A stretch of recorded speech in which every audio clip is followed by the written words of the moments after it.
अच्छा दोस्तों, अपने एजुकेशन चैनल एजुकेशन पॉइंट पे आपका स्वागत है। अपन आज घाटा पढ़ेंगे। घाटा क्या होता है उसके बारे में पढ़ेंगे। एक क्या क्या पढ़ेंगे इसमें। एक तो घाटे की परिभाषा, एक घाटे के प्रकार, दूसरा प्रकार। इसमें क्या क्या पढ़ेंगे तो घाटे की परिभाषा पढ़ेंगे, घाटे के प्रकार पढ़ेंगे और घाटे के प्रभाव घाटे के प्रभाव क्या होते हैं उसके बारे में पढ़ेंगे।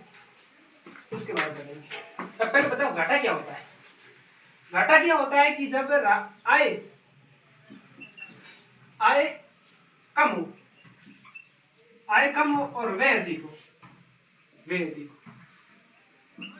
आय कम हो और व्यय अधिक हो तो उसे घाटा कहते हैं। ठीक है। और बजट किससे कहते हैं। बजट कहते हैं कि एक वित्त वर्ष में एक वित्त वर्ष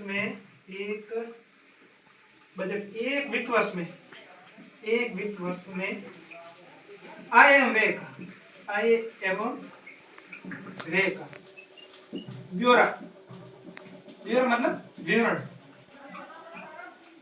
ये बजट दिलाता है। बजट का अपन दो भाग बांट सकते हैं। बजट कौन से भाग सकते हैं। एक तो राजस्व बजट होता है,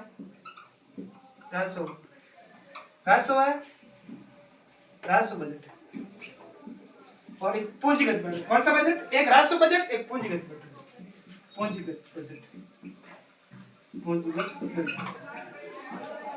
राजस्व बजट में क्या होता है कि इसका सरकार पर कोई उत्तरदायित्व नहीं होता, और इसमें क्या होता है सरकार को उत्तरदायी होता है। इसमें क्या क्या शामिल है। कर होता है, कर, और एक गैर कर होता है। गैर कर में जुर्माना जो भी है, कर जो सरकार टैक्स लगाती है वो।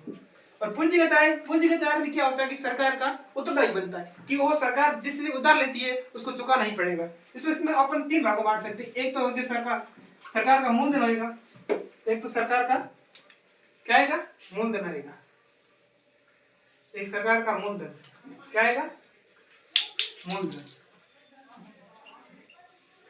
एक तो मूलधन आएगा। दूसरा सरकार अपने संपत्ति को विनिवेश करेगा, विनिवेश। दूसरा सरकार ऋण लेगी, क्या लेगी ऋण, सरकार ऋण लेगी। अब क्या होता है कि सरकार अपना ये ऋण लेती है। अब अपन राजस्व घाटा हो गया, बजट हो गया, अपन बजटी घाटा क्या होता है कि जब आय कम हो और व्यय अधिक हो, क्या हो व्यय अधिक हो, तो इससे बजटी घाटा कहते हैं। हमेशा बजटी घाटा भारत का शून्य रहता है। क्यों।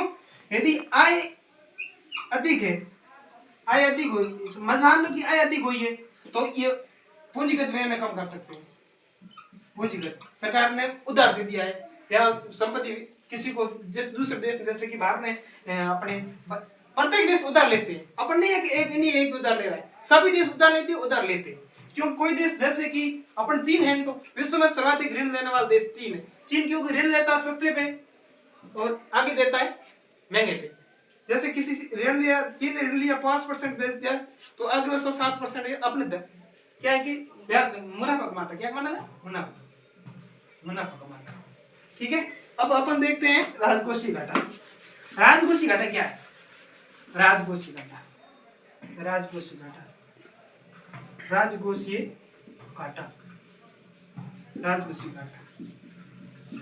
फिर अब इससे कहते हैं इंग्लिश में रेवेन्यू डिफिशिएंट। राजकोषीय घाटा ज्ञात कैसे किया जाता है कि जैसे कुल आय माइनस कुल आय सिवाय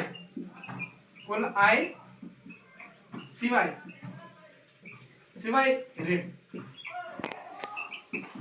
राजकोषीय कुल आय मतलब सरकार जो भी कुल आय में पूंजीगत आय और राजस्व आय दोनों होती है।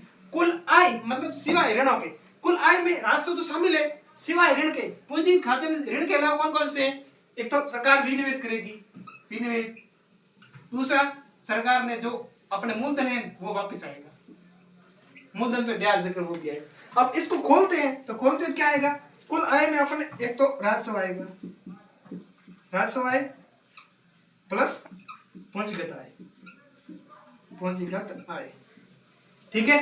और कुल व्यय सिवाय ऋणों की। कुल व्यय में तो राजस्व व्यय होगा, फिर राजस्व आय अपन यहाँ पूंजीगत नहीं ले सकते क्योंकि सिवाय ऋणों के, तो अपन जो लिखेंगे सरकार का विनिवेश, विनिवेश प्लस मूलधन, मूलधन, मूलधन सिवाय ऋणों के। ठीक है, अब इसको खोलते हैं, इसको और खोलते हैं, तो इसमें कराएगा और गैर कराएगा, इसमें वापिस ये आएगा, मूलधन आएगा, विनिवेश आएगा, विनिवेश और ऋण आएगा। ये अवधारणा, राजकोषीय अवधारणा 1990 ना 1992 में सुखमय समिति, सुखमय समिति, कौन समिति? सुखमय समिति द्वारा दी गई थी, समिति द्वारा दी गई। ये अपन राजकोषीय घाटा। अब राजकोषीय घाटा प्राप्त हो गया, तो अब अपन प्रभावी घाटा, प्रभावी घाटा कैसे ज्ञात कर सकते हैं? प्रभावी घाटा अब अपन देखेंगे प्रभावी घाटा। ये राजकोषीय घाटा हो गया। अपन घाटे एक तो बजटीय, अपन एक तो बजटीय घाटा, क्या क्या बेटा है? बजटीय घाटा, बजट, राजस्व घाटा, राजकोषीय घाटा, प्रभावी घाटा। आपने ये तीनों तो पढ़ लिए, अभी प्रभावी घाटा पढ़ना है। प्रभावी घाटा क्या होता है कि राजकोषीय घाटा होता है, राजकोषीय घाटा, राजकोषीय घाटा बराबर सरकार का ऋण, पुराना, कौन सा ऋण? पुराना, तो किसी सरकार ने पुराना दिया हो वो ऋण भुगतान करना पड़ता है, उससे राजकोषीय घाटा।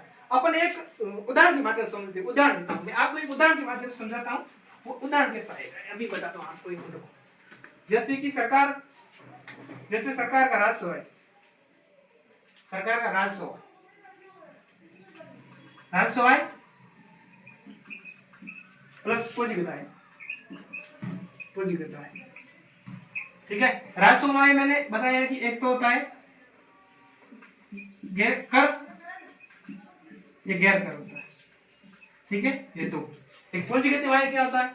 एक तो ऋण दी जाती होता है, एक मिश्र धन आता है, अपन मूलधन लिख सकते हैं, मूलधन।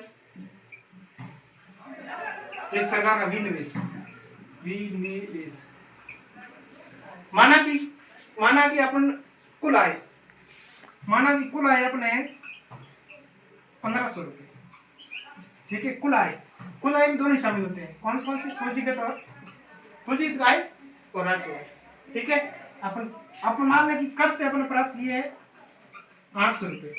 ठीक है, गैर कर से अपन प्राप्त किए 100 रुपए। ठीक है, अब सरकार ने ऋण दिया 100 रुपए, 100 रुपए, ये 800, 900, 1000, 1000 मूलधन सरकार ने 200 वापिस आए, निवेश सरकार ने 300 दिया। ठीक है, तो अपन को ज्ञात करना है कि अपना राजकोषीय घाटा कितना है। कैसा, कौन सा घाटा? राजकोषीय घाटा। तो अपन देखते हैं, ये सरकार ने उधार लिया, राजकोषीय घाटा ज्ञात करने, कुल आय, कुल आय कितनी है? कुल आय 800 प्लस 900, 1000, 1200, 500, कुल आय अपनी 1500, कुल आय 1500 कितनी है? कुल आय है अपने 1500, कुल आय 1500, कुल आय 1500 माइनस सिवाय ऋणों के, ये ऋण हटाना, इसके अलावा सब शामिल करना। 800, 900, 200, 900, 200, 1100, 1100, 300, 1400 माइनस 1400, पीछे कितना बचा? 100। ये अपना राजकोषीय घाटा क्या है? राजकोषीय घाटा। अब राजकोषीय घाटा 100 आ गया है, तो अपन प्रभावी घाटा कैसे ज्ञात कर सकते हैं? प्रभावी घाटा, प्रभावी घाटा मतलब राजकोषीय घाटे में सरकार द्वारा, पुरानी सरकार द्वारा उधार लिए गए हैं, वो वास्तविक स्थिति बताती है कि सरकार का वर्तमान समय कितना घाटा है इस वर्ष में। जैसे सरकार का घाटा 100 रुपए, राजकोषीय घाटा 100 रुपए, राजकोषीय घाटा,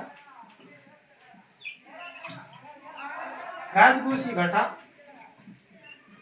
100 रुपए। तो प्रभावी घाटा क्या करना पड़ेगा? राजकोषीय घाटा माइनस, राजकोषीय घाटा माइनस प्रभावी घाटा, प्रभावी घाटा। ठीक है, अब राजकोषीय घाटा अपना 100 है, प्रभावी सरकार द्वारा पूरा उधार कितना लिया गया? 50 रुपए बराबर, ये 50। ये सरकार की वास्तविक स्थिति बताता है कि सरकार वर्तमान समय में कितना घाटा हो रहा है, 50 रुपए घाटा हो रहा है। अच्छा दोस्तों, ये अच्छी तरह समझ आ गया। अगले लेक्चर और अपन दूसरा नया टॉपिक लगेंगे और अच्छे से पढ़ना। Thank you.